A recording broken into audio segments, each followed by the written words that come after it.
Deep in the frozen outskirts of our solar system, hidden in the shadows beyond Neptune, lurks a world so strange it defies everything we know about the Kuiper belt. This is Orcus, the dwarf planet that shouldn't exist, a cosmic puzzle wrapped in ice and mystery. Discovered in 2004, this distant world earned its chilling nickname as the anti-Pluto by mirroring our most famous dwarf planet in the creepiest ways possible, while breaking all the rules. Today we're peeling back the layers of this enigmatic ice world to reveal 25 unexplained mysteries that will make you question what's really out there in the dark. From its freakishly large moon to strange thermal signatures that shouldn't be possible at this distance from the sun, each mystery we'll uncover today paints a picture of a world that science can't fully explain. And here's what's truly unsettling: the more we learn about Orcus, the more questions we have. So buckle up, because we're about to embark on a journey to one of the solar system's most baffling worlds, where every discovery leads to deeper mysteries, and where the answers might just rewrite what we thought we knew about the edge of our cosmic neighborhood. Now let's turn our attention to one of Orcus's most jaw-dropping features, its moon, Vanth. What makes this duo so bizarre? Well, for starters, Vanth isn't just some tiny rock tagging along for the ride. It's an absolute giant compared to its parent dwarf planet. Picture this: Orcus itself is only about 950 kilometers wide, yet Vanth spans a staggering 300 kilometers in diameter. That means this moon is nearly a third the size of Orcus, a ratio that shatters what we typically see in the Kuiper belt. Most moons out there are little more than pebbles next to their host worlds, but Vanth breaks the mold entirely. Even stranger is the way these two move together. They're locked in a perfect, almost choreographed dance, what astronomers call a mutual tidal lock. Both Orcus and Vanth always show the same face to each other, eternally frozen in place like cosmic statues. This kind of synchronization is rare, especially this far from the sun. Normally, tidal locking happens when a much larger body, like Earth with our moon, gradually slows a smaller companion down over billions of years. But in this case, both objects are so close in size that their gravitational tug of war should have taken an impossibly long time to reach this state. So how did they get here? Scientists have thrown out some wild theories. One idea suggests that Vanth wasn't always Orcus's moon. It might have been a separate Kuiper belt object that wandered too close and got captured. But here's the problem: capture scenarios usually leave orbits messy and elliptical, not perfectly synchronized like this. Another theory: a colossal impact similar to how Earth's moon formed might have shattered an early version of Orcus, with Vanth coalescing from the debris. Yet even that doesn't fully explain the current harmony between them. Then there's the real kicker: this binary system doesn't act like anything else we've seen in the Kuiper belt. Most binary objects out there, like Pluto and Charon, have moons that are a fraction of their size, not a significant chunk like Vanth, and their orbits usually more chaotic, less polished. Yet Orcus and Vanth move with eerie precision, as if some unseen hand adjusted their motions. It's a mystery that challenges our understanding of how these distant icy worlds evolve, and one that reminds us just how little we truly know about the dark, frozen fringes of our solar system. Up next, we'll take a closer look at Vanth's surface, where another layer of strangeness awaits. Because when it comes to Orcus and its moon, nothing is as simple as it seems. Now let's peel back another layer of this cosmic puzzle: Vanth's surface. If you thought the moon's size and synchronized orbit were strange, just wait until you hear about its composition. While Orcus has the typical dull, reddish hue of many Kuiper belt objects, Vanth gleams with an almost ghostly pallor, reflecting far more sunlight than its parent world. Spectral analysis reveals something even stranger. Vanth's surface is littered with materials we'd never expect to find this far from the sun. Take water ice, for example. It's not uncommon in the outer solar system, but Vanth's ice is unusually pure, lacking the dark organic sludge that usually coats icy bodies like Orcus. Then there's the real shocker, traces of ammonia hydrates. These compounds are fragile, easily broken down by sunlight or cosmic radiation over time. Their presence suggests Vanth's surface might be geologically young, refreshed by some unknown process long after the solar system's violent early days. But how could cryovolcanoes be spewing fresh material onto its surface? Or is something else at work? The plot thickens when you compare Vanth's makeup to Orcus's. The dwarf planet's surface is a patchwork of dark, complex organics and tholins, the gunk that forms when methane and nitrogen are zapped by radiation. Yet Vanth, just a stone's throw away, is practically pristine. If these two formed together from the same primordial soup, why do they look like they're from completely different neighborhoods of the solar system? One theory posits that Vanth might be a refugee, a captured object from deeper in the Kuiper belt, where temperatures and radiation levels could preserve its icy purity. But that still doesn't explain why it's so chemically distinct from Orcus, its supposed twin. Perhaps the most tantalizing clue lies in Vanth's density. Preliminary estimates suggest it's far less dense than Orcus, hinting at a porous, rubble pile structure beneath that icy shell. This could mean Vanth is a loosely packed pile of debris, possibly remnants of a cataclysmic collision that reshaped this system billions of years ago. But here's the kicker: if that's true, why hasn't Orcus's gravity torn it apart? The forces at play here defy our current models, leaving scientists scratching their heads. What's clear is that Vanth isn't just a moon, it's a time capsule preserving secrets about the solar system's infancy that Orcus itself has long since erased. Every new observation deepens the mystery, proving that this distant duo has far more stories to tell. And speaking of stories, our next stop takes us to Orcus's North Pole, where a glaring bright spot defies everything we know about Kuiper belt geology. Trust me, you won't want to miss this one. Now, let's turn our gaze to one of Orcus's most baffling features, the brilliant white cap gleaming at its North Pole. Unlike Pluto, where dark, reddish tholins dominate the poles, Orcus sports a stark, reflective patch that stands out like a cosmic beacon. This isn't just a minor curiosity, it's a glaring anomaly in the Kuiper belt, where most objects wear a uniform cloak of muted colors. So what's lighting up Orcus's northern reaches? One leading theory points to methane frost. On Pluto, methane exists, but it's often tinted pink or brown by radiation-driven chemical reactions. Orcus's polar cap, however, seems untouched by this darkening process.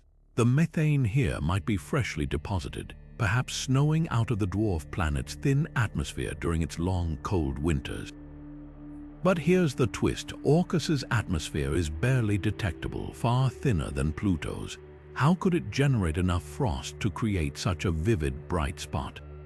Some researchers speculate that seasonal shifts might concentrate trace atmospheric gases at the poles, where they freeze into dazzling deposits. Yet even this idea struggles to explain the cap's sheer intensity. Another possibility: cryovolcanic residue. Imagine geysers erupting not with lava, but with slushy mixtures of water, ammonia, and methane. If Orcus harbors internal heat, perhaps from radioactive decay or tidal friction with Vanth, such eruptions could spread fresh, bright material across its surface. The cap's smooth, reflective texture would fit this scenario, but cryovolcanism usually leaves behind more than just frosty plains. It creates ridges, pits, and flows. Orcus's pole, by contrast, appears oddly featureless in telescopic observations. Could some unseen process be erasing these telltale signs? What makes this bright spot truly unique is its isolation. Other Kuiper belt objects with similar compositions, like Quaoar or Makemake, don't display such extreme regional contrasts. Even Pluto's brightest regions are speckled with darker material. Orcus's cap, however, is a clean, almost artificial-looking splotch, as if someone painted it onto the dwarf planet's surface. This has led to wilder proposals, like the idea that the cap might be a vast deposit of crystalline ice, forged under peculiar temperature and pressure conditions we don't yet understand. One thing's certain, Orcus's polar cap defies easy categorization. It's a puzzle wrapped in frost, challenging our assumptions about how distant icy worlds evolve. And as we'll soon see, this isn't the only way Orcus plays by its own rules.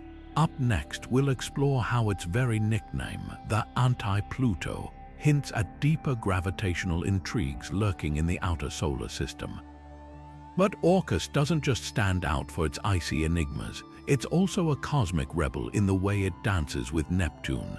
This brings us to its infamous nickname, the anti-Pluto, a title that reveals far more than just orbital quirks. While Pluto and Neptune share a gravitational waltz, locked in what's called a 2-to-3 resonance, meaning Pluto completes 2 orbits around the Sun for every 3 of Neptune's, Orcus flips the script. It mirrors Pluto's resonance, but from the opposite side of the solar system, like a shadowy twin moving in reverse. Here's how it works. Orcus and Neptune are locked in the same 2-to-3 orbital ratio, but with a critical difference. When Pluto is closest to Neptune, Orcus is farthest, and vice versa. It's as if the 2 dwarf planets are playing a game of gravitational keep away, forever avoiding each other thanks to Neptune's tug. This symmetry is so precise that astronomers suspect it's no accident. Some argue it hints at an ancient, unseen hand shaping their paths, perhaps a long-lost planet or a dramatic reshuffling of the solar system's early architecture. The anti-Pluto label isn't just poetic. It's a clue to deeper mysteries. For starters, how did Orcus end up in this mirrored resonance? One theory suggests that Neptune's migration billions of years ago, as it shifted outward, could have herded both Pluto and Orcus into their opposing positions. But Orcus's orbit is slightly more elongated than Pluto's, raising questions about whether another force, like a passing star or a rogue planet, jostled it into place. Intriguingly, computer simulations show that Orcus's current path is surprisingly stable, almost as if the solar system designed it to counterbalance Pluto. This balancing act fuels wilder speculation. Could Orcus's resonance be evidence of Planet 9's influence? Some researchers propose that the hypothetical giant planet lurking in the outer solar system might have sculpted not just Orcus's orbit, but also those of other distant objects into these peculiar alignments. Others counter that Neptune alone could explain the pattern, but then why don't more Kuiper belt objects exhibit such perfect anti-Pluto behavior? What's undeniable is that Orcus's nickname reflects a gravitational defiance. While most residents of the Kuiper belt follow chaotic, untamed orbits, Orcus moves with eerie precision, as if choreographed. This isn't just orbital mechanics, it's a cosmic puzzle that challenges our understanding of how the solar system's outskirts evolved. And as we'll soon see, Orcus's rebellious streak doesn't end there. Up next, we'll delve into why its orbit isn't just mirrored, it's strangely stretched, defying the usual rules of celestial motion. Now, let's turn our attention to another head-scratcher in Orcus's cosmic resume, its oddly stretched orbit. While its anti-Pluto resonance is precise, the dwarf planet's path around the Sun is anything but ordinary. Picture a hula hoop that's been gently squeezed. Instead of a neat circle, Orcus follows an elongated, egg-shaped route that takes it swinging dramatically closer to and farther from the Sun. This eccentricity isn't just a quirk, it's a mystery that defies the typical behavior of trans-Neptunian objects. Most Kuiper belt dwellers, like Pluto, have orbits that are mildly elliptical, but Orcus takes it to the extreme.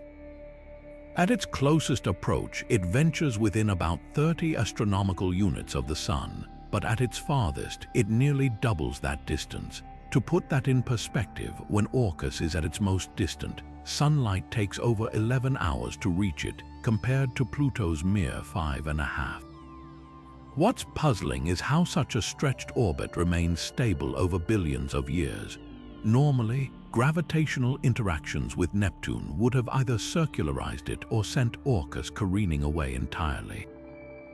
Yet here it is, persisting like a cosmic contradiction. One leading theory points to a violent past. A colossal collision, perhaps with another large Kuiper belt object, might have given Orcus the gravitational kick that warped its orbit. We've seen similar fingerprints elsewhere. Neptune's moon Triton, for instance, is thought to be a captured Kuiper belt object whose wild entry orbit was later tamed by tidal forces.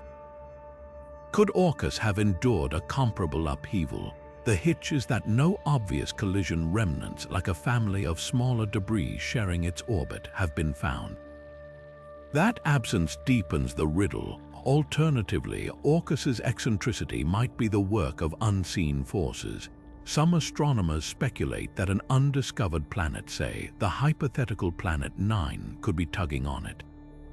Mathematical models suggest such a distant giant could nudge objects like Orcus into peculiar orbits over eons. Others propose that Neptune's own migration during the solar system's chaotic youth left gravitational scars, sculpting Orcus's path as the ice giant lumbered outward. But if that's the case, why don't more objects show the same exaggerated stretch? The plot thickens when you compare Orcus to its neighbors. Sedna, another distant object, has an even more extreme orbit, but it's far more isolated, almost detached from the solar system.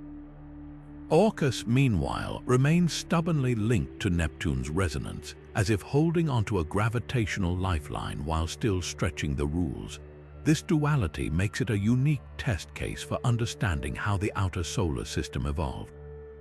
What's clear is that Orcus refuses to fit neatly into our models. Its orbit is a cosmic tightrope walk, balanced enough to endure, yet eccentric enough to provoke questions. As we'll see next, this defiance extends to its very surface, where another enigma awaits. Now, here's something equally baffling about Orcus: its eerily silent skies. Unlike Pluto, which wraps itself in a delicate, nitrogen-rich haze, Orcus appears to have no atmosphere at all. This absence isn't just a minor detail, it's a cosmic puzzle that challenges our understanding of how these distant worlds behave. Let's set the stage with Pluto, a fellow Kuiper belt resident. Despite being smaller than our moon, Pluto manages to hold onto a tenuous atmosphere. Sunlight, even at that distance, is just enough to vaporize some of its surface ices, creating a thin but detectable shroud. Seasonal changes cause this atmosphere to expand and contract, and when Pluto swings farther from the sun, parts of it even freeze and snow onto the surface. It's a delicate dance, but one that Pluto maintains with surprising consistency. Now shift the spotlight to Orcus, roughly the same size as Pluto and similarly icy. You'd expect it to play by the same rules. Yet every observation suggests its skies are utterly barren. No nitrogen, no methane, not even a whisper of gas clinging to its surface. The question isn't just why, it's how. If Pluto can do it, why can't Orcus? One key factor might be temperature. Orcus's elongated orbit means it spends much of its time farther from the sun than Pluto ever does. At those extremes, the feeble sunlight might not provide enough energy to vaporize its ices. Think of it like an ice cube left in a freezer versus one tossed onto a sunny driveway. The latter will sublimate, while the former stays frozen solid. But here's the catch: when Orcus does make its closest approach to the sun, it still shows no signs of atmospheric activity. That suggests something else is at play. Another possibility lies in composition. Pluto's surface is rich in volatile ices like nitrogen and carbon monoxide, which turn to gas easily. Orcus, meanwhile, might be coated in heavier, more stable ices, water ice mixed with rock perhaps, that simply refuse to vaporize. Spectral data hints at this, showing fewer of the fluffy ices we see on Pluto and more rugged, refractory materials. If Orcus's surface is more like a frozen concrete than a powdery snowbank, that could explain the missing atmosphere. But there's a wild card, Vanth, Orcus's oversized moon. Some moons, like Saturn's Enceladus, are geologically active enough to spew gases that could, in theory, form a temporary atmosphere. Vanth shows no such activity, but its gravity could still be stripping away any gases Orcus might produce. Imagine trying to fill a leaky bucket. No matter how much you pour in, it never stays full. The deeper mystery is what this tells us about the Kuiper belt itself. Why do some objects like Pluto or Eris cling to their atmospheres while others, like Orcus or Makemake, barely manage a passing whiff? It's not just about size or distance, it's a tangled web of chemistry, orbit, and history. Orcus once again defies the easy answers, and speaking of defiance, this isn't the only way Orcus keeps scientists guessing. Up next, we'll examine the strange, patchy colors splashed across its surface, another clue that this world plays by its own rules. Moving from the silent emptiness of Orcus's skies to its surface, we're met with another enigma, its startlingly uneven colors. Unlike the relatively uniform hues of many Kuiper belt objects, Orcus wears a patchwork cloak of reddish streaks and dark splotches, a visual puzzle that has scientists scrambling for explanations. First, let's picture what telescopes have revealed. Imagine a world where vast stretches of bright, icy plains abruptly give way to shadowy, rust-colored regions. These contrasts aren't subtle, they're dramatic enough to stand out even from billions of miles away. The question is, what's painting this distant canvas in such mismatched tones? One leading theory points to organic compounds. When methane or other simple ices on Orcus's surface get bombarded by cosmic rays and solar radiation over eons, they can chemically react to form complex, reddish organic molecules called tholins. These are the same compounds thought to give Pluto its ruddy tint and Saturn's moon tighten its orange haze. But here's the twist, Orcus's tholins aren't spread evenly. Instead, they cluster in isolated patches, suggesting something maybe cryovolcanic flows or ancient impacts is either delivering these organics unevenly or erasing them in certain areas. Then there's radiation darkening. The Kuiper belt is a shooting gallery of high-energy particles, and over time, these can literally bake the surfaces of icy bodies, turning them darker. This process might explain Orcus's deep, shadowy zones, especially if those areas are older and more exposed. But why wouldn't the entire surface darken uniformly? Some researchers suspect Vanth's gravitational tug could be skewing the distribution, leaving some regions more shielded than others. Or perhaps fresh ice occasionally bubbles up from below, resurfacing patches and resetting the darkening clock. But the most tantalizing possibility involves hidden activity beneath the crust. If Orcus has even sporadic geysers or cryovolcanos, like Pluto's famous heart feature, they could be dredging up fresh, bright material from underground, leaving stark contrasts against older, discolored terrain. The catch, no direct evidence of such activity exists yet. Unlike Pluto, with its towering ice mountains and smooth plains hinting at recent renewal, Orcus's surface looks more static. But appearances can deceive. If a reservoir of slushy, ammonia-rich water lurked below, occasional bursts could explain both the color variations and the lack of small craters we noted earlier. This mystery isn't just about aesthetics. Those splotches are cosmic breadcrumbs, clues to Orcus's composition, history, and even potential for hidden oceans. Every unexplained patch challenges our assumptions about how small, cold worlds evolve, and why no two seem to follow the same rules. And as we peel back another layer, Orcus throws yet another curveball. Coming up, we'll explore the curious case of its cryovolcanic whispers, indirect hints that this quiet world might not be as dormant as it seems. Now, shifting our gaze beneath the surface, we encounter one of Orcus's most perplexing riddles, the whispers of cryovolcanism. Unlike the fiery eruptions of Earth's volcanoes, cryovolcanos spew slushy mixtures of water, ammonia, or methane, painting landscapes with frozen flows. And while Orcus shows no towering plumes or obvious vents, subtle clues hint that this distant world might have once been geologically alive. Take a closer look at its terrain.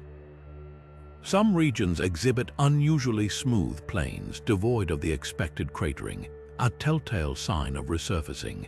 On other icy bodies like Pluto's Sputnik Planitia or Neptune's moon Triton, similar features betray past cryovolcanic activity. But here's the puzzle. Orcus orbits far from the sun's warmth in a region where most worlds are frozen solid. What force could have melted its interior enough to fuel eruptions? One possibility lies in radioactive decay. Elements like potassium, thorium, and uranium, trapped during Orcus's formation, could generate enough heat over billions of years to maintain pockets of slushy brine beneath the ice. This isn't pure speculation, we've seen it elsewhere. Saturn's moon Enceladus, though smaller, erupts spectacularly thanks to radioactive heating paired with tidal forces. Orcus, with its greater size, might retain heat even longer. Then there's Vanth's role. The gravitational tug between Orcus and its moon could create tidal friction, flexing the dwarf planet's interior like warm putty. This process keeps Jupiter's moon Io erupting incessantly, but in Orcus's case, the effects would be subtler, perhaps just enough to trigger occasional oozes of cryomagma. Supporting this, some models suggest Vanth's orbit may have been more eccentric in the past, amplifying tidal heating before settling into today's locked harmony. But the most tantalizing hint comes from chemistry. Telescopes have detected ammonia hydrates on Orcus's surface, a compound that acts like antifreeze, lowering the melting point of ice. If ammonia-rich water breached the surface long ago, it could explain both the smooth plains and those odd color variations we discussed earlier. Imagine a scenario where ancient eruptions deposited bright ammonia water sludge, later tinted reddish by radiation, while newer flows remained pristine. Critics argue that without direct images of flow features, the evidence remains circumstantial. Yet consider this: if cryovolcanism did occur, it transforms Orcus from a frozen relic into a world with a complex, layered history, one where internal heat flirted with surface ice to create fleeting moments of geologic drama. As we piece together these clues, another anomaly demands attention. Up next, we'll examine the strange thermal emissions that suggest Orcus's chill exterior might hide surprising warmth beneath. Now, turning our attention to the temperature of this enigmatic world, we uncover another layer of intrigue. Infrared observations of Orcus have revealed something startling: thermal emissions that don't quite match the frigid conditions we'd expect from a Kuiper belt object. While most bodies in this distant region barely register a whisper of heat, Orcus seems to be radiating slightly more warmth than anticipated. So what's generating this unexpected energy? One compelling explanation points to residual heat locked deep within Orcus's core. Just like a thermos retaining warmth long after the coffee is poured, dwarf planets can hold onto heat from their formation for billions of years. Radioactive elements such as uranium and thorium slowly decay over time, releasing energy that keeps the interior from freezing entirely. This isn't mere speculation. Pluto, despite being smaller, exhibits similar warmth due to radioactive decay, proving that even in the far reaches of the solar system, these processes are at work.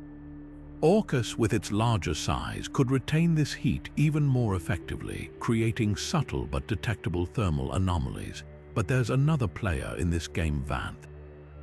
The gravitational dance between Orcus and its moon might be generating friction deep beneath the surface.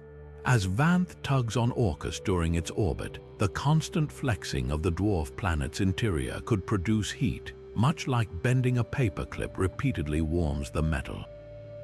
This mechanism, known as tidal heating, powers some of the most volcanic worlds in our solar system, like Jupiter's moon Io.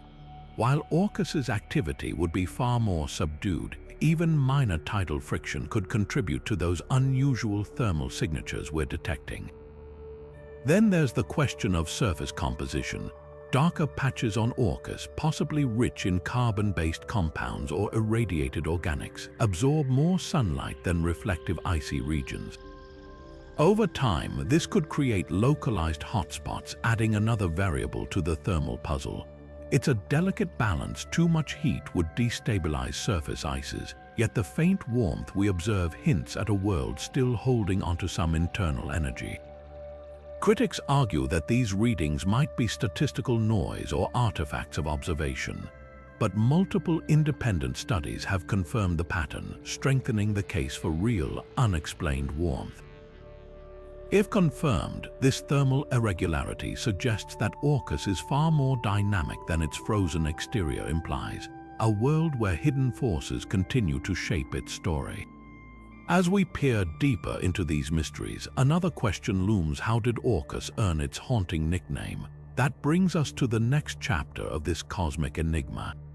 Shifting our gaze from the thermal puzzles of Orcus, let's unravel the story behind its haunting name, a title steeped in ancient myth and cosmic irony. Unlike many celestial bodies named after Greek or Roman gods, Orcus draws its identity from the Etruscan pantheon, a civilization whose mysteries rival those of the dwarf planet itself. Orcus was their god of the underworld, a deity overseeing oaths, punishments, and the finality of death. This wasn't just a grim reaper figure. In Etruscan lore, Orcus enforced divine justice, ensuring the wicked faced consequences even in the afterlife. It's a name that carries weight, and when you consider this world's eerie characteristics, the choice feels eerily prophetic. The connection becomes even more striking when you examine Orcus's place in the solar system. Orbiting in the frozen outskirts where sunlight is a feeble whisper, it's a realm of perpetual twilight, much like the underworld of myth. Its surface, likely scarred by ancient impacts and stained with dark organic compounds, mirrors the desolation attributed to Orcus's domain. Even its orbital resonance with Neptune, which locks it into a gravitational dance opposite Pluto's, feels like a nod to its mythological role. Pluto, named after the Roman ruler of the underworld, shares a cosmic symmetry with Orcus, as if the two are celestial counterparts in a grand, unresolved drama. But why choose an Etruscan name when Greco-Roman mythology dominates astronomical naming conventions? The answer lies in the International Astronomical Union's guidelines for Kuiper belt objects. These distant worlds are required to carry names tied to creation or underworld deities, reflecting their position in the solar system's shadowy frontier. Orcus, with its rich Etruscan roots, fit perfectly, a tribute to a civilization whose influence permeated early Roman culture yet remains shrouded in obscurity. It's a poetic parallel to the dwarf planet itself, overlooked, enigmatic, and quietly significant. The name also hints at scientific curiosity. Just as Orcus the god presided over hidden truths, Orcus the world teases us with unanswered questions. Its dark albedo patches could be burial grounds for primordial chemistry, preserving secrets from the solar system's birth. Its unlikely warmth suggests activity beneath the surface, a hidden pulse in what we assumed was a frozen tomb. Even Vanth, its moon, shares its name with an Etruscan psychopompa, a guide for souls crossing into the afterlife. Together, they form a duo steeped in mythological symbolism, as if the universe itself crafted this pairing to provoke wonder. Yet the irony isn't lost on astronomers. Orcus, for all its underworld connotations, might be far from dead. The same forces that earned it its ominous name could be the keys to unlocking its vitality. Whether through tidal heating, radioactive decay, or some undiscovered process, this world refuses to fade into the darkness completely. And that's the beauty of its naming. It invites us to look deeper, to question first impressions, and to remember that even in the coldest corners of space, there's always more than meets the eye.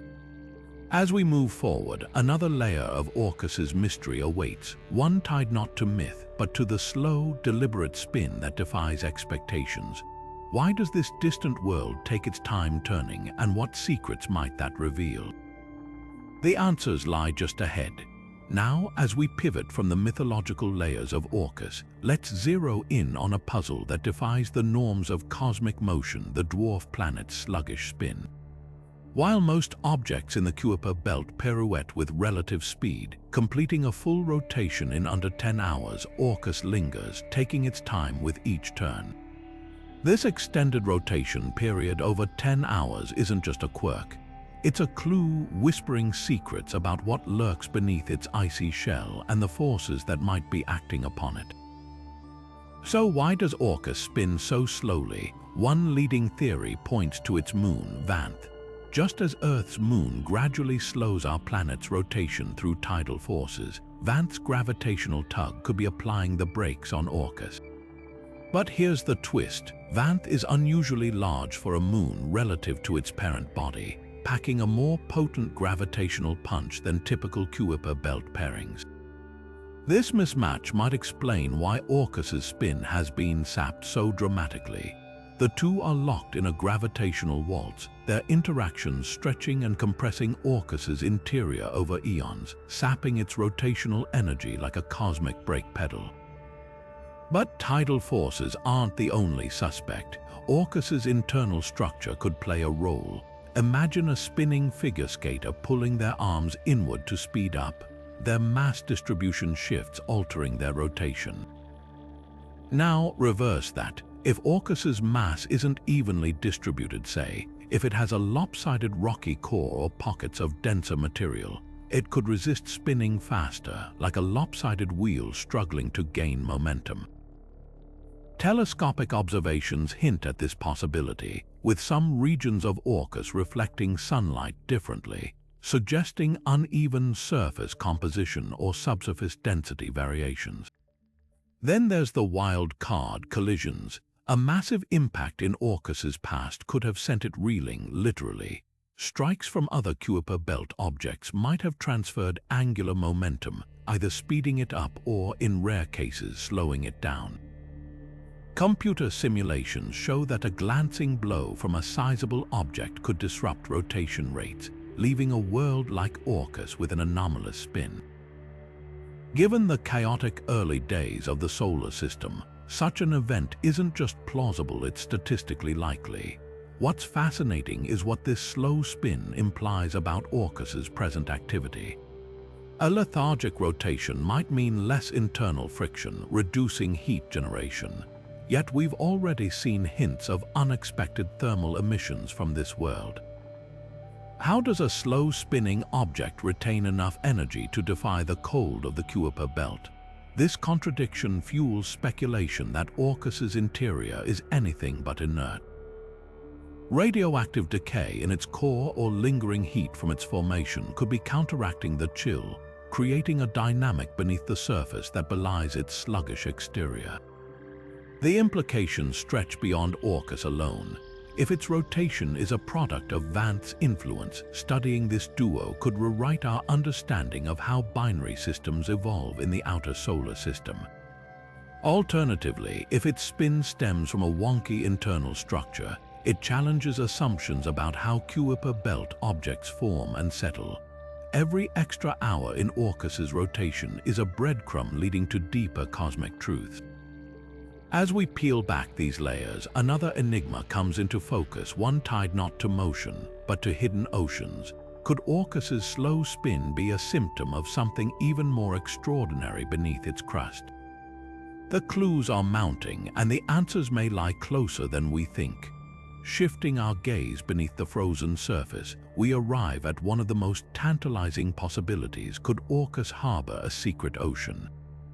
The idea of liquid water lurking beneath its icy shell might sound like science fiction, but the evidence paints a compelling picture. Let's dive into the arguments for and against this hidden realm, starting with the forces that could keep it from freezing solid. Tidal heating stands as the prime suspect.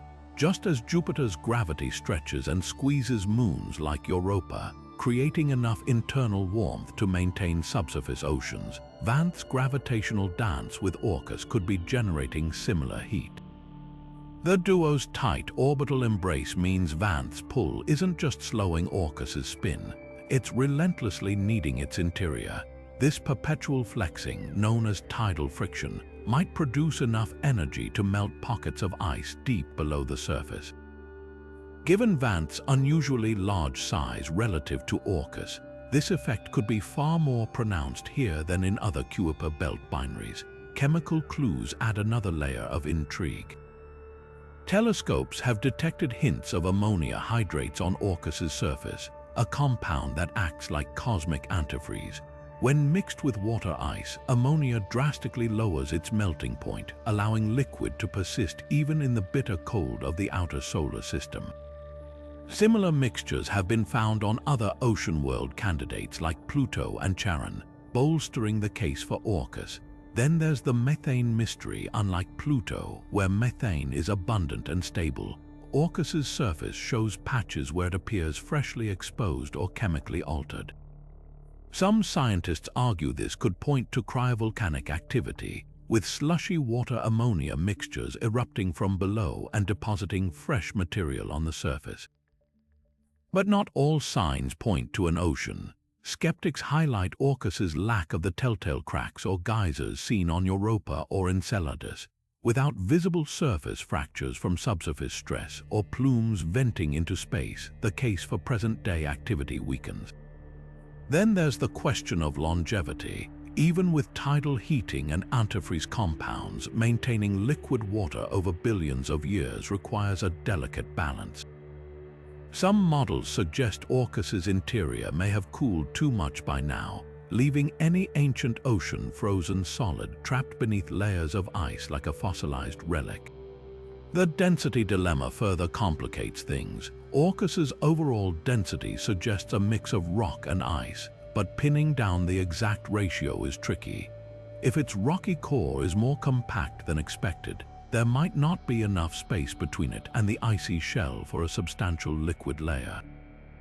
Alternatively, if the core is porous or fragmented, it could allow for isolated brine pockets rather than a global ocean. Recent simulations propose a middle ground, a slush zone, where ice and liquid mingle in a thick, viscous layer, neither fully solid nor wholly fluid. What tips the scales? Future observations could hunt for minute wobbles in Orcus's rotation, which would betray the sloshing of an internal ocean. Or perhaps a spacecraft mission might one day measure its gravitational field in detail, revealing mass anomalies consistent with liquid water. For now, the evidence keeps us guessing, a reminder that even in the solar system's frozen fringe, nature has a way of defying expectations. And as we ponder what lies beneath, another peculiarity calls our attention. Why does Orcus's brightness flicker so unpredictably compared to its neighbors? The answer might lie in something far more chaotic than a hidden ocean. Now, let's turn our attention to another baffling quirk of Orcus, its erratic brightness. While most distant objects in the Kuiper belt pulse with steady predictability as they rotate, Orcus dances to its own chaotic rhythm. Its light curve, the graph of its brightness over time, spikes and dips in ways that defy easy explanation. This vanishing act isn't just a curiosity, it's a clue, and scientists have two leading suspects behind the mystery.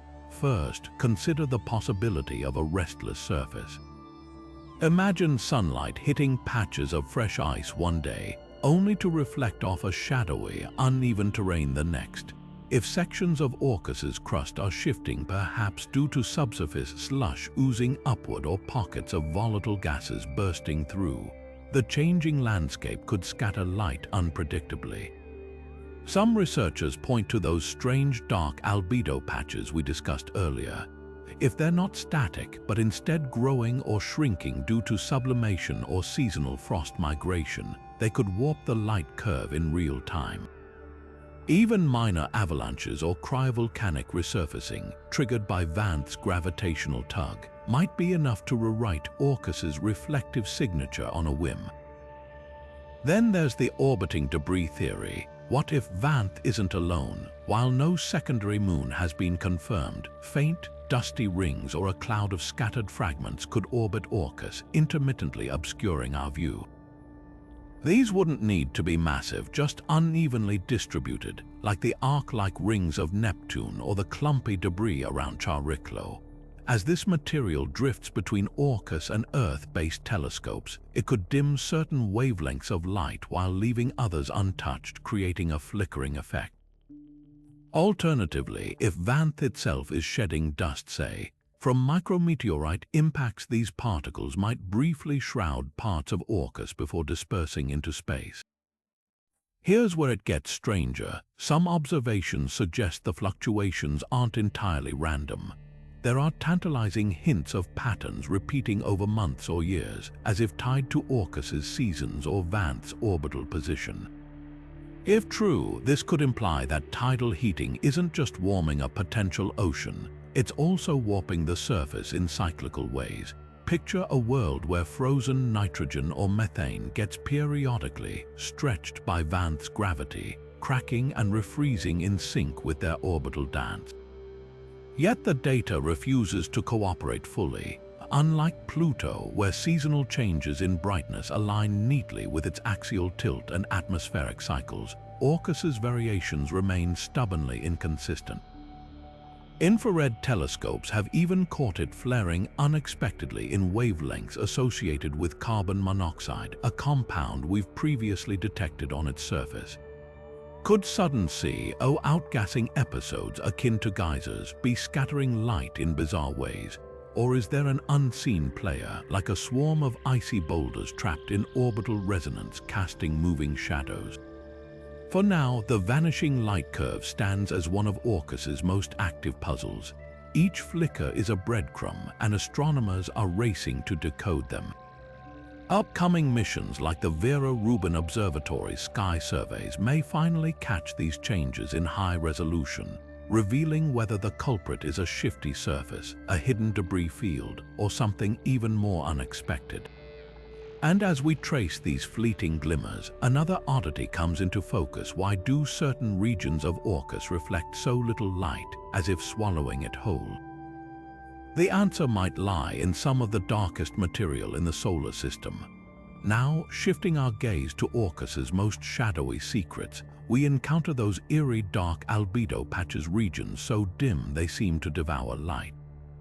Unlike the bright polar cap we discussed earlier, these areas reflect less than 10% of incoming sunlight, making them some of the darkest surfaces in the Kuiper belt. But what could create such profound blackness on a world already shrouded in mystery? One leading theory points to ancient impact craters packed with primordial grit. Imagine a collision billions of years ago during the solar system's chaotic youth, blasting through Orcus's icy crust to expose a layer of carbon-rich rubble. Over eons, radiation from cosmic rays could have baked this material into a tar-like substance, similar to the dark hydrocarbons found on Saturn's moon Iapetus. Some scientists speculate these patches might even contain Tholen's complex organic molecules formed when methane and nitrogen are zapped by ultraviolet light. We've seen Tholen's tint Pluto's surface reddish-brown, but on Orcus they could be denser and older, creating an even darker stain. Yet there's a twist. Recent spectral analysis suggests these patches aren't just simple impact scars. Their chemical signatures don't perfectly match known Tholens or radiation-darkened ices. Instead, they hint at something stranger, possibly metallic grains mixed with the carbon, or even exotic ices laced with ammonia or cyanide compounds. If true, this could mean the dark material didn't come from impacts alone. It might have welled up from below, perhaps through cryovolcanic vents spewing sludge from Orcus's interior. Picture a frozen volcano oozing a pitch-black slurry of water, ammonia, and organic gunk that then solidified into these light-swallowing plains. Then there's the distribution puzzle.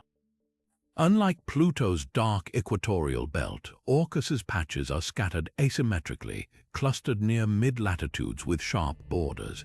This unevenness rules out mundane explanations like global dust settling. Some researchers propose tidal forces from Vanth could be at play, flexing Orcus's crust to squeeze dark material towards specific regions like toothpaste pushed from a tube. Others wonder if seasonal sunlight triggers the migration of volatile ices, leaving behind concentrated dark residues as brighter frosts sublimate away. The darkest mystery, these patches might not be static. Flickers in their infrared signatures suggest they could be slowly evolving, either expanding or fading over decades. If confirmed, this would make Orcus one of the few known bodies where surface darkness is an active process, not just a relic of the past. Future missions equipped with ultraviolet spectrometers could finally crack the case, revealing whether these patches are graveyards of primordial debris, scars of cryovolcanic tantrums, or something even more alien. And as we peer into these abyssal stains, another question lingers. Could their presence help explain Orcus's bizarre density? That's a puzzle for another moment. Now let's unravel another cosmic dance that ties Orcus to its more famous neighbor, Pluto. Both these distant worlds share an uncanny orbital rhythm with Neptune, locked in what astronomers call a 3-to-2 resonance. For every 3 laps Neptune completes around the Sun, Orcus and Pluto each finish exactly 2. This synchronicity is far too precise to dismiss as mere chance, sparking debates about whether it's a hidden clue to the solar system's early chaos or just a curious footnote in celestial mechanics. To grasp why this resonance matters, picture Neptune as a gravitational metronome, subtly tugging at these dwarf planets with each orbit. Pluto's dance with Neptune has long been studied, but Orcus adds a fascinating twist. While Pluto reaches its closest approach to the Sun when Neptune is furthest away, Orcus does the opposite. Its orbit mirrors Pluto's but in reverse, like a shadow moving in counterstep. This opposition earned Orcus its anti-Pluto nickname, but the shared 3-to-2 rhythm suggests a deeper connection. Some scientists propose that both worlds were shepherded into this resonance during the solar system's violent youth, when Neptune's migration scattered icy bodies like cosmic billiard balls. Yet here's where the plot thickens. Orcus's resonance is unusually stable, even more so than Pluto's. Computer simulations show that over billions of years, gravitational nudges from other giants like Uranus or Jupiter should have disrupted this synchronization. The fact that it persists hints at unseen forces, perhaps an undiscovered planet lurking in the outer dark, or a primordial snapshot of Neptune's gravitational reach frozen in time. Others argue that Orcus and Pluto might be survivors of a larger group of resonant objects, most of which were ejected or destroyed. The resonance also raises practical questions. If Orcus and Pluto are cosmic twins in this orbital waltz, why do their surfaces and moons look so different? Pluto boasts glaciers, mountain ranges, and a hazy atmosphere, while Orcus sits frozen and airless with its enigmatic moon Vanth. This disparity suggests their shared rhythm didn't guarantee shared evolution. Instead, it might highlight how tiny differences, like a slight variation in initial position or composition, can lead to wildly divergent fates over eons. As we ponder this celestial harmony, one thought lingers. The 3-to-2 resonance isn't unique to these two worlds. Several smaller Kuiper belt objects echo the same pattern, whispering of a grander choreography we're only beginning to decode. Could this be a relic of the solar system's formation, or a sign of forces still at work in the darkness beyond Neptune? The answer might reshape how we understand the outer reaches of our cosmic neighborhood. And with that, we turn to another puzzle: why Orcus seems to lack the family of smaller objects typically found around worlds like Pluto. But that's a story for another moment. Now, shifting our gaze from orbital mysteries to the surface of Orcus itself, we encounter another head-scratcher: the curious absence of small craters. Most worlds in the Kuiper belt bear the scars of countless impacts, a cosmic ledger of collisions stretching back billions of years. Yet Orcus seems oddly pristine when it comes to smaller pits, as if someone meticulously erased them while leaving larger craters intact. This isn't just a minor detail, it's a clue that could rewrite our understanding of how icy dwarf planets evolve. Picture the Kuiper belt as a shooting gallery where objects constantly pelt each other at staggering speeds. Over time, these impacts should leave surfaces pockmarked with craters of all sizes, from gaping basins to tiny dimples. Pluto, for instance, shows this expected mix. But Orcus defies the pattern. Telescopic observations reveal plenty of large craters, some spanning dozens of miles, yet the smaller ones, those under a few kilometers wide, are strangely scarce. It's like finding a battlefield littered with cannon craters but no bullet holes. So what's hiding these small scars? One compelling theory points to surface renewal. Imagine Orcus as a giant ice cube slowly sweating under weak sunlight.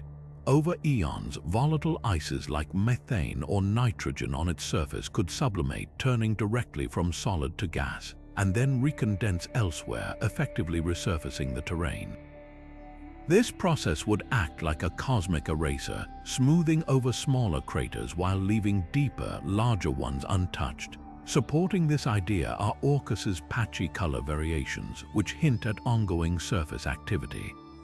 If true, it would mean Orcus isn't the frozen relic we assumed, but a world with subtle geological whispers. Another possibility involves Orcus's unique collisional history. Most Kuiper belt objects are thought to have endured a similar bombardment rate, but what if Orcus orbited in a sparser neighborhood? Fewer small impactors would mean fewer small craters.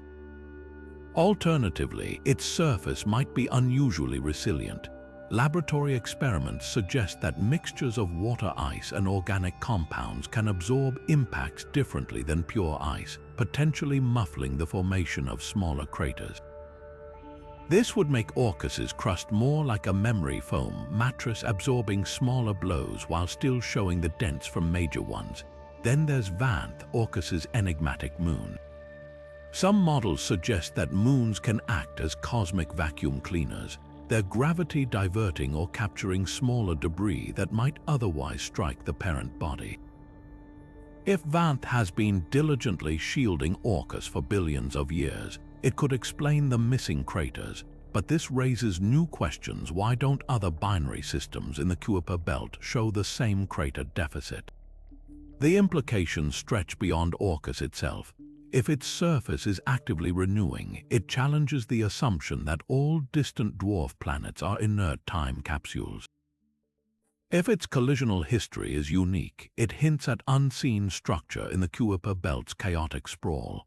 Every missing crater is a silent witness to forces we're only beginning to grasp. And as we piece together these clues, we're reminded that even in the frozen reaches of the solar system, nothing stays untouched forever. Up next, a trace gas that shouldn't be there, the baffling presence of carbon monoxide on Orcus and what it reveals about this distant world's secrets. Now, turning from the mysteries of Orcus' surface to the secrets hidden in its atmosphere, or rather, the surprising lack of one, we stumble upon a chemical enigma. Among the frozen wastes of this distant world, astronomers have detected faint traces of carbon monoxide, a gas that has no business lingering so far from the sun's warmth. This discovery throws a wrench into our understanding of how volatile compounds behave in the outer solar system. Carbon monoxide is a fragile molecule, easily broken apart by sunlight or cosmic radiation. In the relatively cozy environs of Pluto, some 4 billion miles closer to the Sun, it barely clings to the surface, yet here on Orcus, nearly twice as far out, this delicate gas persists. It's like finding a snowman standing untouched in a desert, defying all logic. So how did carbon monoxide end up on Orcus, and why hasn't it vanished? One school of thought argues we're seeing primordial leftovers, ancient ices that have somehow survived since the solar system's birth over 4.5 billion years ago. Imagine Orcus as a cosmic deep freezer, its extreme cold preserving molecules that would have long since dissipated on warmer worlds. If true, this carbon monoxide could be a time capsule, offering a direct sniff of the raw materials that built the outer planets. But there's a problem with this tidy explanation. Even in the Kuiper belt's deep chill, solar radiation and cosmic rays should have shredded carbon monoxide over astronomical timescales. That's led some researchers to propose a far more intriguing possibility, that Orcus isn't just preserving old ices but actively producing new ones. This brings us to the second major theory: ongoing chemical processes. Picture Orcus not as a static ice ball, but as a sluggishly active world with a hidden engine. One potential source could be cryovolcanism. If pockets of warm slush occasionally breach the surface, they might release trapped gases like carbon monoxide, replenishing what radiation destroys. Alternatively, cosmic rays striking surface ices could trigger complex chemistry, literally cooking up fresh carbon monoxide from simpler ingredients. The plot thickens when we consider Vanth's role. Orcus's moon exerts tidal forces that might flex the dwarf planet's interior, generating just enough heat to power these processes. It's a delicate balance. Too much heating would vaporize the carbon monoxide entirely, while too little wouldn't sustain its presence. That Orcus walks this tightrope suggests an exquisite, almost improbable equilibrium. What makes this puzzle so compelling is what it implies about other distant worlds. If Orcus can maintain carbon monoxide against all odds, might other Kuiper belt objects harbor similar surprises? Each whiff of this tenacious gas challenges our assumptions about the outer solar system's chemistry, hinting at unseen activity in places we once wrote off as inert.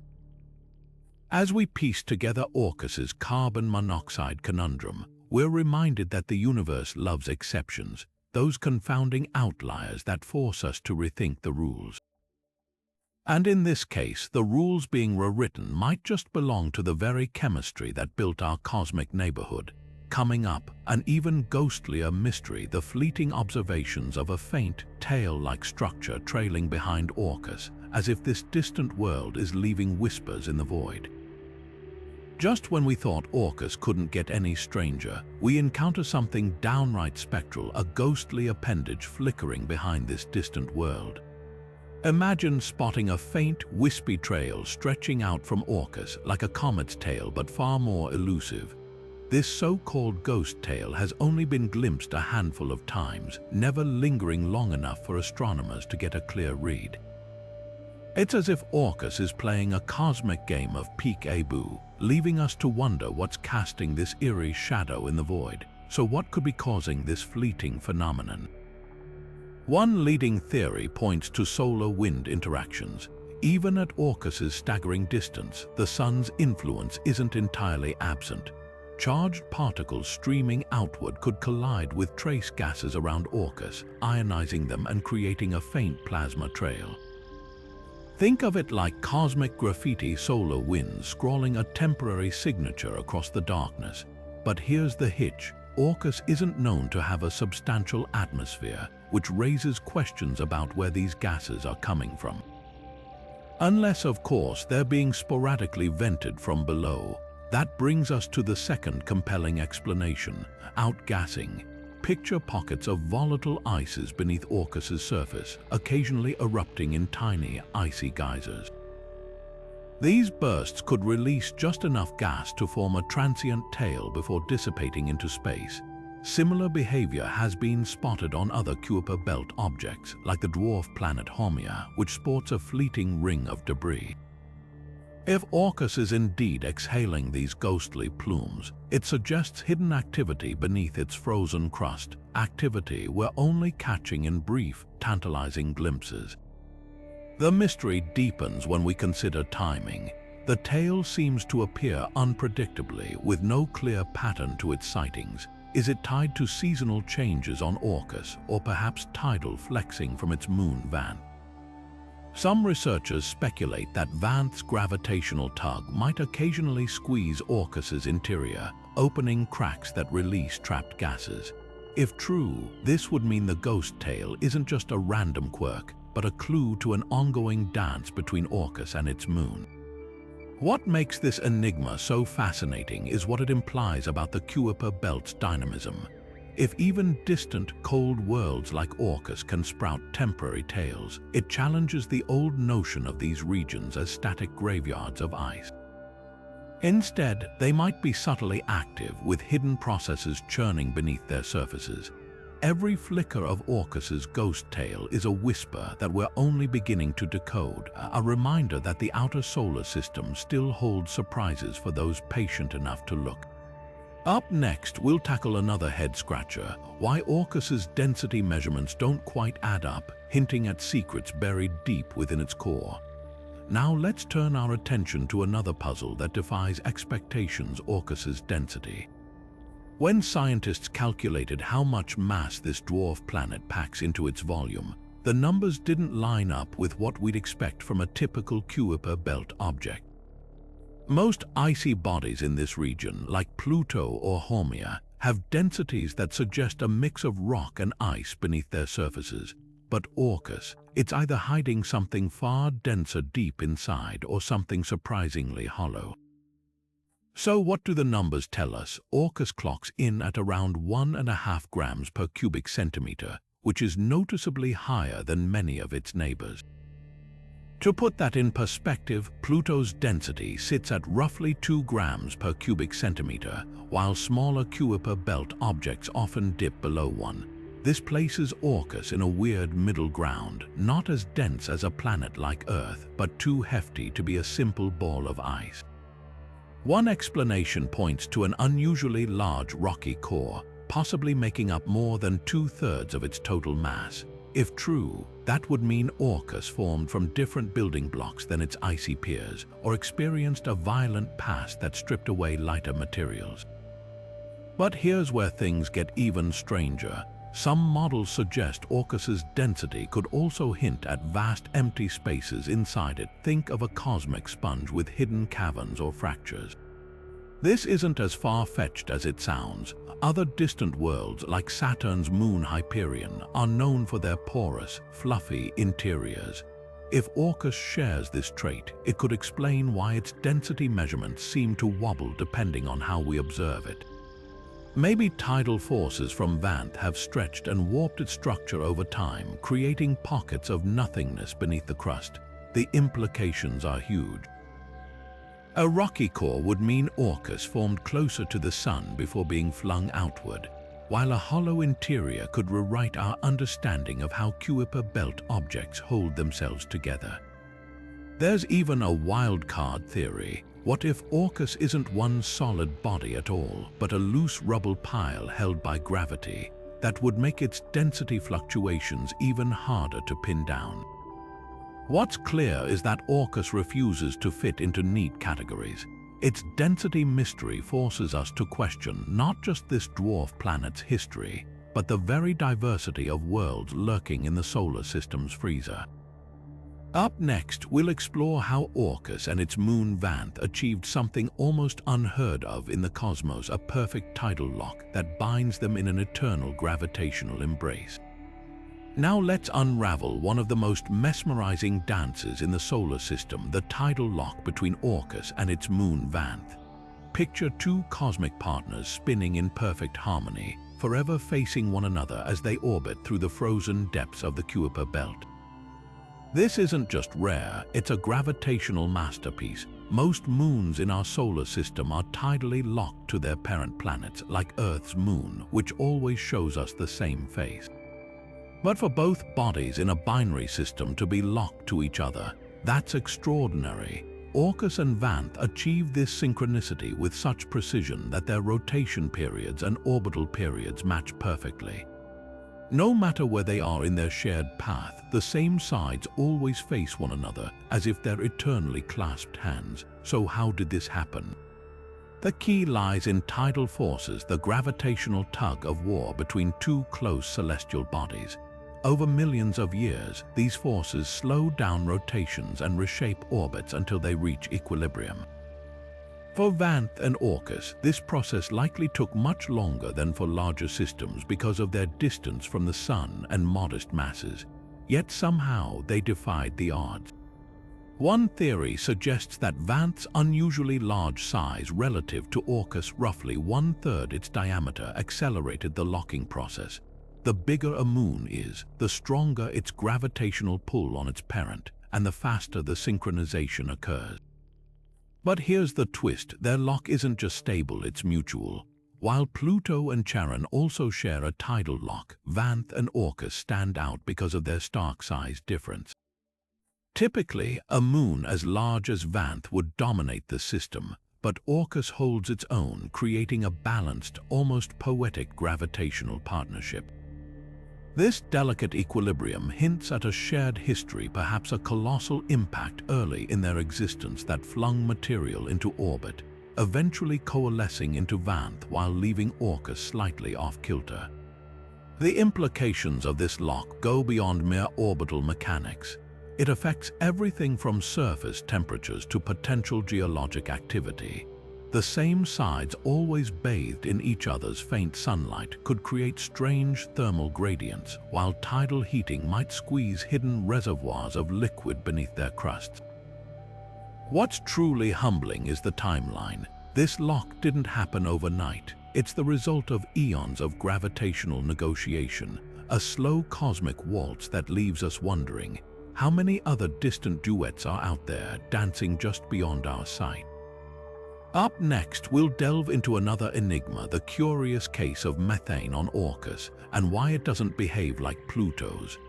Now let's turn our attention to one of Orcus's most puzzling quirks, the strange behavior of methane on its surface. While Pluto and Orcus share distant, frozen realms in the Kuiper belt, the methane they hold tells wildly different stories. On Pluto, methane frost blankets vast plains, but on Orcus, it appears in unexpected forms and patterns, leaving scientists scratching their heads. The key to this mystery lies in temperature. Orcus orbits farther from the Sun than Pluto, enduring even colder conditions. At these extreme distances, methane doesn't just freeze, it behaves in ways we're still trying to understand. On Pluto, methane exists primarily as a stable frost, but telescopic observations of Orcus reveal patches where methane seems to be trapped or chemically altered. Some regions show signs of methane mixed with other ices, like water or nitrogen, creating a bizarre cocktail that shouldn't exist under normal circumstances. One leading theory points to surface chemistry. Unlike Pluto, where methane is evenly distributed, Orcus's methane appears concentrated in specific areas, almost as if it's being selectively preserved or destroyed. This could hint at active processes beneath the surface, perhaps sporadic outgassing or even cryovolcanic vents releasing methane in bursts, only for it to freeze in odd configurations. Another possibility is that Orcus's darker terrain, which absorbs more sunlight despite the cold, creates tiny thermal pockets where methane undergoes unique phase changes, turning directly from ice to gas without passing through a liquid state. But here's where it gets even weirder. Spectral data suggests that Orcus's methane might be structurally different from Pluto's. On Pluto, methane forms a relatively pure crystalline structure, but on Orcus, it could be clathrated, trapped within cages of water-ice molecules.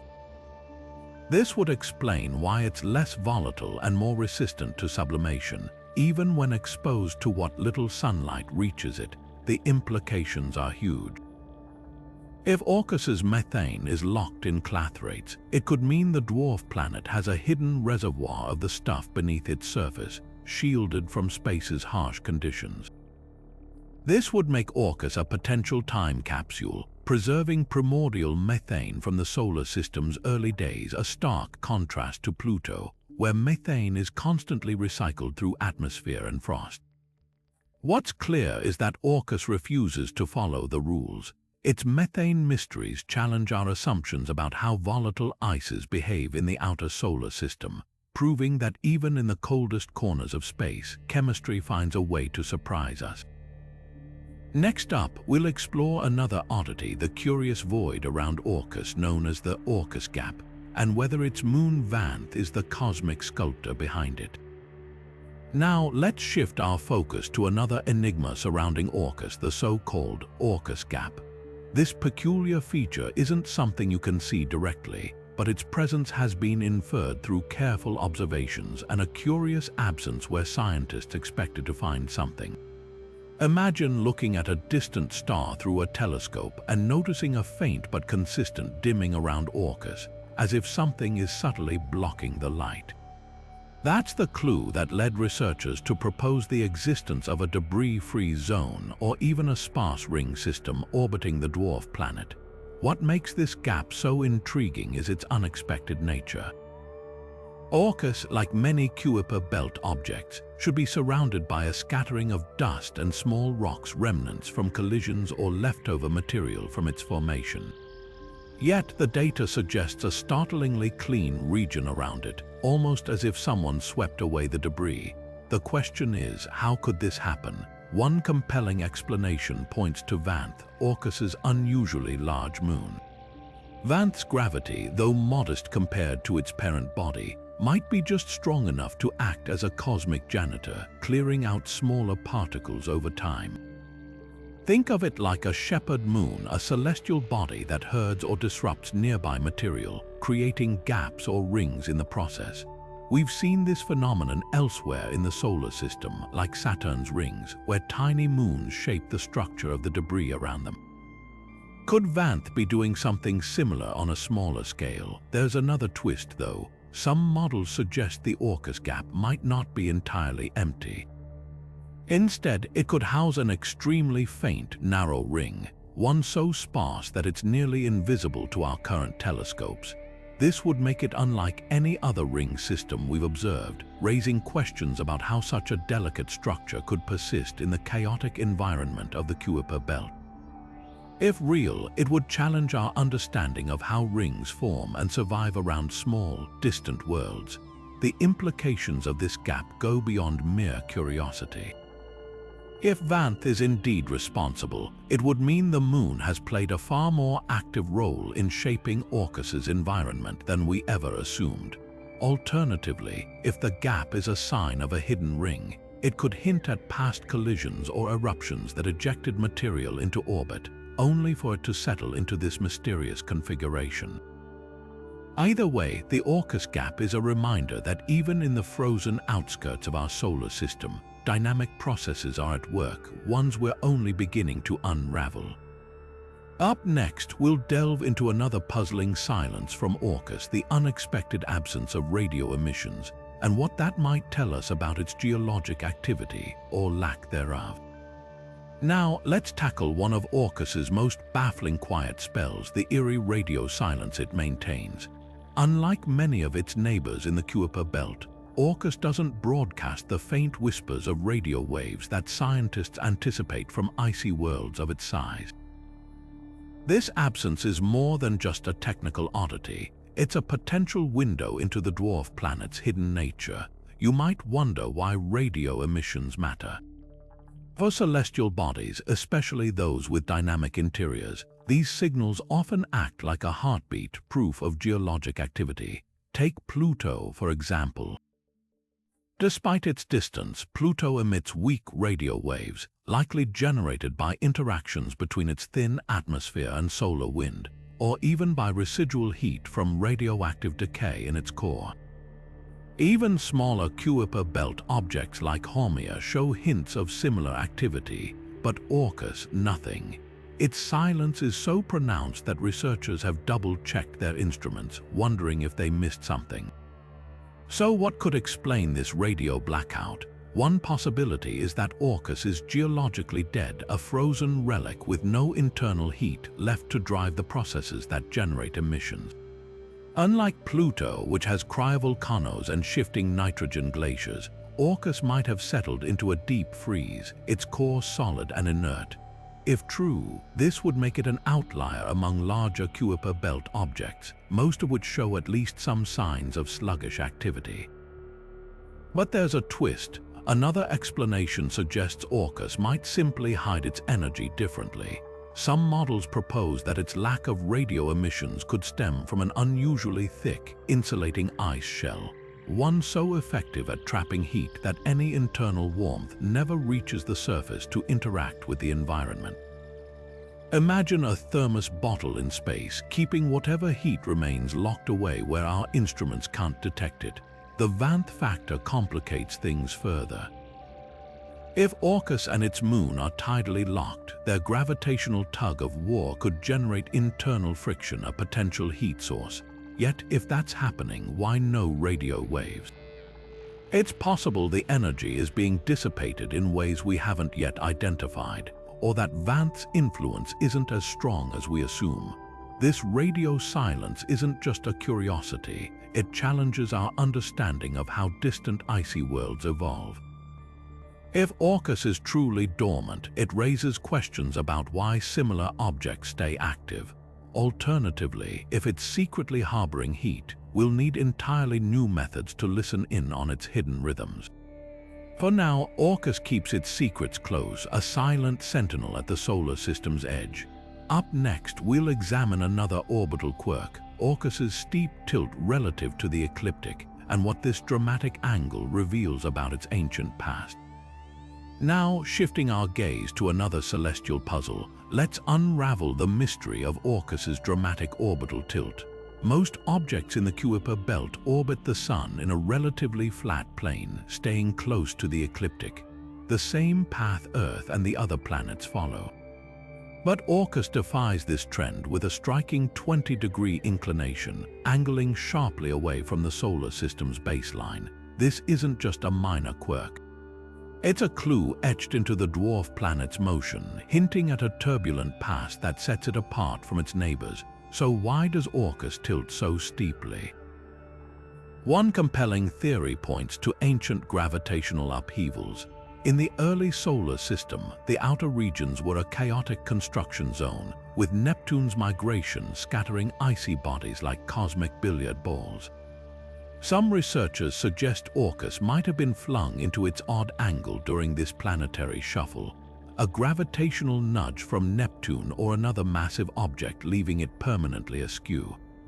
If true, this would make Orcus a fossil record of that violent era, its orbit preserving a moment of celestial chaos billions of years old. But there's another tantalizing possibility. What if Orcus didn't originate in the Kuiper belt at all? Its tilt could signal a captured origin, suggesting it formed elsewhere and was later snared by the Sun's gravity. Objects born in more distant or inclined regions of the protoplanetary disk, like the hypothetical Oort cloud, often enter the solar system on wild, tilted trajectories. If Orcus is one of these interlopers, its chemistry and structure might hold secrets from the solar system's outermost fringes, distinct from typical Kuiper belt material. The Vanth connection adds another layer. Binary systems like Orcus and its moon rarely have such high inclinations unless influenced by external forces. Their shared tilt might imply a dramatic encounter, perhaps a close pass with another massive body that knocked both off kilter without tearing them apart. Alternatively, Vanth's formation from a giant impact could have altered Orcus's original orbit, leaving them locked in their current unusual configuration. This steep inclination isn't just an orbital curiosity. It shapes how Orcus interacts with its environment. The angle affects sunlight exposure, potentially creating extreme seasonal contrasts across its surface. It also influences how often Orcus crosses paths with other Kuiper belt objects, altering collision risks and debris patterns in ways we're only beginning to model. The deeper we dig, the clearer it becomes Orcus's tilt is more than a random accident. Whether sculpted by Neptune's migrations, born in distant reaches, or reshaped by Vanth's birth, its angled path challenges our assumptions about the Kuiper belt's history. Every orbit tells a story, and Orcus's whispers of forces we've yet to fully understand. Next, we'll confront another enigma: why Orcus seems to travel alone, without the usual entourage of smaller objects that accompany similar dwarf planets. What does this solitary journey reveal about its past? Now, turning our attention to another cosmic oddity, let's examine the puzzling absence of companions around Orcus. Most large dwarf planets in the Kuiper belt, like Pluto, are surrounded by a cluster of smaller objects sharing similar orbits, a telltale sign of past collisions or gravitational captures. These so-called collisional families act like cosmic breadcrumbs, revealing a history of violent encounters and fragmentation. Yet Orcus stands alone, drifting through space without this expected entourage. This missing family raises a tantalizing question: has Orcus always been solitary, or is there a deeper story behind its isolation? One explanation could be that Orcus simply avoided the chaotic collisions that shaped its neighbors. The early Kuiper belt was a demolition derby of icy bodies, with impacts scattering debris into shared orbits. If Orcus was lucky enough to dodge these events, it might have preserved its primordial solitude. But this seems unlikely given the sheer density of objects in its region. Statistically, even a slight gravitational nudge should have drawn smaller bodies into its orbit over billions of years. The fact that none exist suggests something more deliberate, perhaps a mechanism that stripped them away or prevented their formation altogether. Another possibility lies in Vanth, Orcus's unusually large moon. Most collisional families form when a massive impact blasts material into orbit, creating moons and debris.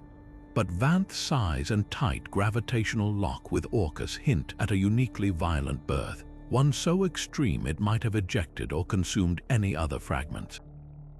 Think of it like a cosmic clean-up event where Vanth's formation hoovered up stray debris, leaving no trace of a family behind. Alternatively, Vanth's gravity could have destabilized any smaller objects over time, flinging them into distant orbits or out of the system entirely. There's also the chance that Orcus's high orbital inclination plays a role. Most known collisional families cluster near the ecliptic plane, where collisions are more frequent. Orcus's steep tilt might have placed it in a less crowded lane, reducing the odds of encounters capable of producing a family. Or perhaps its unusual path caused any fragments to disperse too widely, making them undetectable against the backdrop of the Kuiper belt. Then there's the wild card: what if Orcus isn't native to the Kuiper belt at all? If it was captured from another region of the solar system, as some theories suggest, it may have arrived without the typical debris field. Objects from the scattered disk or Oort cloud often travel solo, their original families long lost to the void. This would make Orcus more of a cosmic wanderer than a local, its isolation a fingerprint of its exotic origins. The absence of a collisional family isn't just a curiosity, it's a window into Orcus's resilience. Without smaller companions, it's endured billions of years with minimal disruptions, its surface potentially preserving ancient features lost on more battered worlds. It also hints at unseen forces shaping the Kuiper belt's architecture, reminding us how much we still don't understand about this distant realm. As we prepare to tackle our final mystery, consider this: Orcus's solitude might not be a flaw in the narrative of the solar system, but a clue to its hidden chapters. Next, we'll explore the daunting challenges of sending a probe to this enigmatic world, and what close-up observations could reveal about its secrets. Now, as we approach our final mystery, let's confront the ultimate question: why hasn't Orcus gotten its own close-up yet? The challenges of sending a probe to this distant world are as daunting as they are fascinating. First, consider the sheer distance. Orcus orbits at an average of 4.6 billion miles from the Sun, nearly twice as far as Pluto. Even with today's fastest propulsion systems, a spacecraft would take over 2 decades to reach it.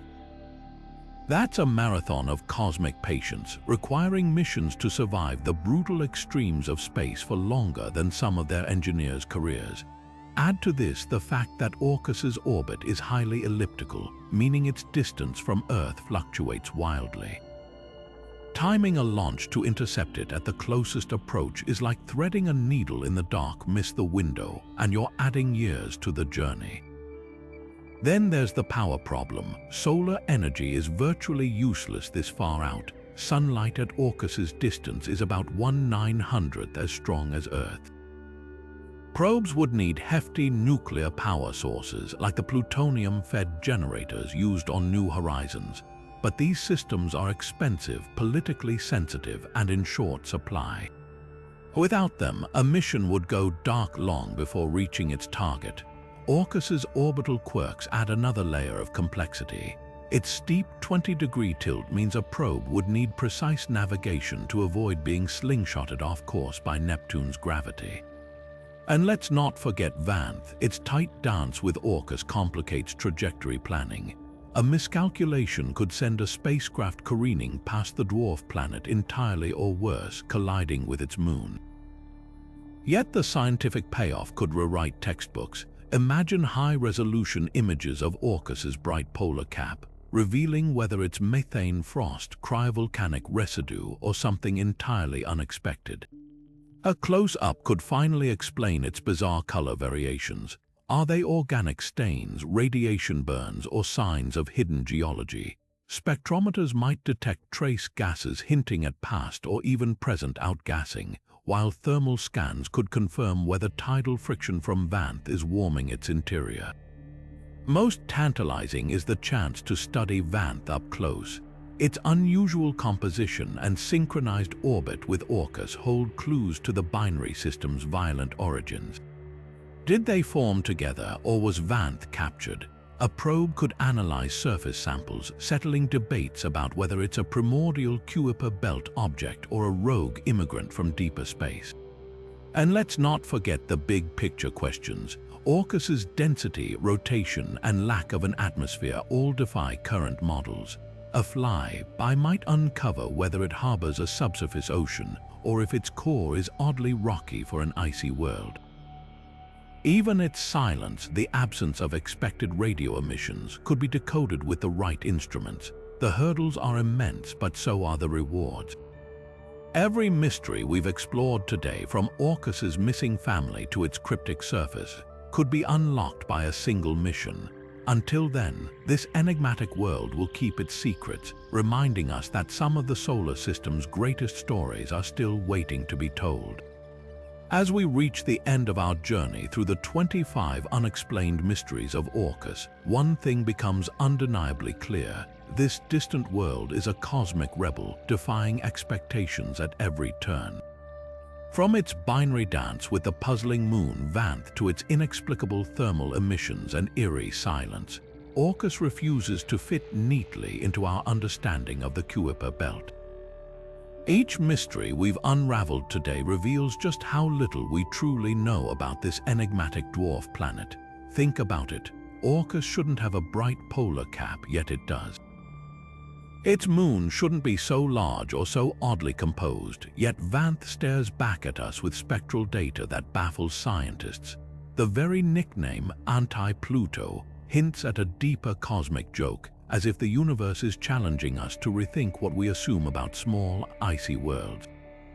And let's not forget the haunting questions that linger. Could Orcus hide a subsurface ocean beneath its icy shell? Why does it lack the collisional family seen around Pluto? Each mystery isn't just a gap in our knowledge, it's an invitation to discover something revolutionary. What makes Orcus so compelling is how it mirrors the broader story of our solar system's outer reaches. Every oddity, from its erratic rotation to its puzzling density, suggests that the Kuiper belt is far more dynamic and unpredictable than we ever imagined. While Pluto has enjoyed the spotlight, Orcus lurks in the shadows, quietly rewriting the rules. And that's the thrill of space exploration.